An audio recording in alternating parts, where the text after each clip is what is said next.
এটি দুৰ্ভগীয়া পৰিয়ালৰ করুণ কাহিনী।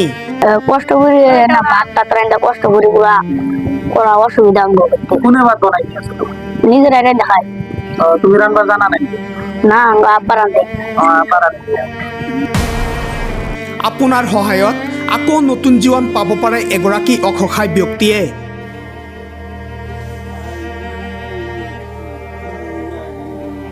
ফকীৰগঞ্জৰ এগৰাকী অসহায় দুৰ্ভগীয়া মহিলা নবীৰণ নেছাৰ জীৱন ৰক্ষাৰ বাবে স্বামী আৰু সন্তানে কান্দি কান্দি ৰাইজৰ ওচৰত কাতৰ আহ্বান জনায়।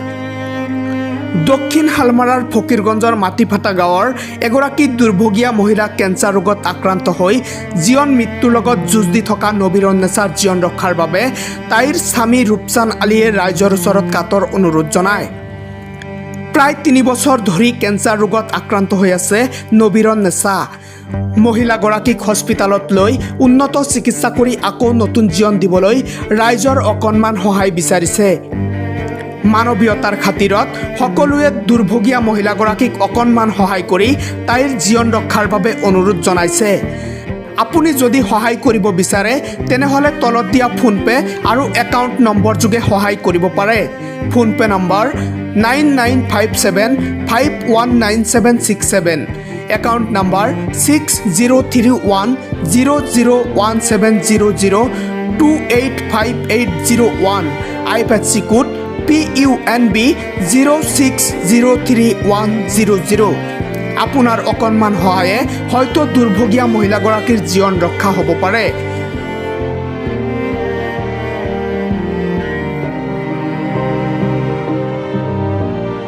দক্ষিণ শালমাৰাৰ পৰা আকছাদুৰ ৰহমানৰ ৰিপৰ্ট, জি নিউজ 365। কি হয়েছে? অসুখ কি অসুখ? ক্যান্সাৰ কিমান দিনেৰ পৰা? 3 বছৰ 3 বছৰ। এতিয়া কি কৰি আছা? কষ্ট করে না ভাত টাত রান্না কষ্ট করে পুরা করা অসুবিধা আমাকে করতে কোনে ভাত বানাই দিয়েছো তুমি? নিজের আরে দেখায় তুমি রান্না জানা নাই? না আমরা আব্বা রান্ধে আবার রাইজক কি কোয়া তুমি? এই ভিডিওটা বেশি করে শেয়ার করবেন। আর আপনারা যা পারেন 2-3 দিয়া যা পারেন এই ফোনপে নাম্বারে আমরা দেন, অনুরোধ করে বলতেছি। দিলে তোমার মা দিলে আমার মা সুস্থ হবে। 3 বছর ধরে আমার স্ত্রী বেমারে পড়েছে। কি বেমার? ক্যান্সারের বেমার ভুগি আছে। এই যে বহুত পয়সা বাঁচি ফুরালে যেখানে আসল মোৰ গরু বাছে আর যেখানে মাটি সম্পত্তি আসল সেইখিনি মই ঠিক করে দিছো। এতিয়া গুৱাহাটী মই ক্যান্সাৰ মেডিকেলত গৈছিলো, তাতেও অলপমান ট্ৰিটমেন্ট হয়েছিল, কিন্তু তাৰপিছতে আকৌ সেইটো ট্ৰিটমেন্ট কৰা নাই। আকৌ আমি ঘূৰি আহিছো। এতিয়া আৰু ঘৰত আহি কিনে বেছি হৈ গৈছে। এতিয়া আৰু মোৰ উপায় নাই, পইচা কৰি নাই, কাৰণে আমি বহুত দুঃখিত হৈ গৈছো। কোনো ইমেইল মন্ত্ৰী যদি কিবা কোনোবা মানুহ সহায় কৰে, আমাক ৰাজমূল ফণ্ড থেকে যদি কিবা সহায় কৰে যে আমাৰ বেমাৰীটো অলপ ভাল কৰি দিব পাৰে, সেইখিনি মই অনুৰোধ জনাইছো। আমাৰ ফোনপে নাম্বাৰটো দিয়া আছে, যিমান মানুহ দেখিব অলপ ভিডিঅ'টো অলপ শ্বেয়াৰ কৰি দিব। যিখিনি পাৰে যিখিনি পাৰে সেইখিনি অলপ সহায় কৰি দিব। এইখিনি মোক সবার কাছে অনুরোধ জানাচ্ছি। ধরো আমি জানা মতে আজি 3 বছর হল এটা মানে বেমারি 3 বছর হল ক্যান্সার রোগত ভুগি আছে। মই জানা মতে সিহঁতৰ মাটি সম্পত্তি যিমান আছিল সব বিক্ৰি কৰি চিকিৎসা পাতত লগাই দিলা।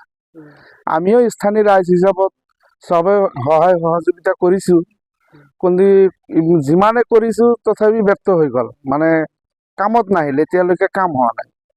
আমি এইটোৱে কামনা কৰো আজমল ফাণ্ডৰ পৰা বা হয়তো কোনোবা MLA বা আমি চৰকাৰৰ ওচৰত এটা আবেদন কৰিছো স্থানীয় ৰাইজ হিচাপত এই ঘৰটোৰ ওপৰত যাতে চৰকাৰে অলপ চকু দিয়ে। যিহেতু 2-3টা ল'ৰা ছোৱালী আছে, সৰু সৰু ল'ৰা ছোৱালী কেইটাতো জীয়াই থাকিব লাগিব। তা আমি এইটো কামনা কৰো যিহেতু অলপ যাতে সহায় সহযোগিতা কৰে, আৰু চৰকাৰৰ চকুদি যদি একবাৰ দৃশ্যটো দিয়ে, আমি কামনা কৰো ঘৰটো বাচি যাব। হয় সম্পত্তি যিখিনি আছিল সব বিক্ৰি কৰি দিলা, এতিয়া ক'ব গ'লে ঘৰো নাই, থাকিবলৈ ঘৰো নাই। তা আমি ৰাইজৰ পৰা যিখিনি যিমান পাৰছো এতিয়া আমি ৰাইজৰ পৰা এতিয়া নোৱাৰা হৈছো। এতিয়া আমি আশা কৰো এই ভিডিঅ'টো কোনোবা মানুহে চাই, যদি কোনোবাই 10 টকা এটা বা কোনোবাই 1 টকা এটা এনেকা যদি তাতে ফোনপে দি থাকে বা এইটো স্ক্ৰীনত ফোনপে নাম্বাৰ দিয়া থাকিব, সেইটো আমি হেল্প বুলি ভাবিম আৰু আমি সেইটোৱে ল'ম। আৰু কেঞ্চাৰ বেমাৰ কিমান দিন এইটো 3 বছৰ হৈ গ'ল, 3 বছৰ হৈ গ'ল। 3 বছৰ হৈ গ'ল। কিন্তু এতিয়া যোনে চাওক ভিডিঅ'টো চাই পেলাই যদি অলপ শ্বেয়াৰ কৰি দিলা হয়, আমি এইটো ভাবো এইটো ঘৰৰ প্ৰতি মানে অলপ এটা হেল্প এটা হ'ব আৰু কোনোবাই 10 টকা দিলা, কোনোবাই 1 টকা দিলা, কোনোবাই 5 টকা দিলা, যোনে যিমান পাৰে আৰু সহায় কামনা কৰোঁ।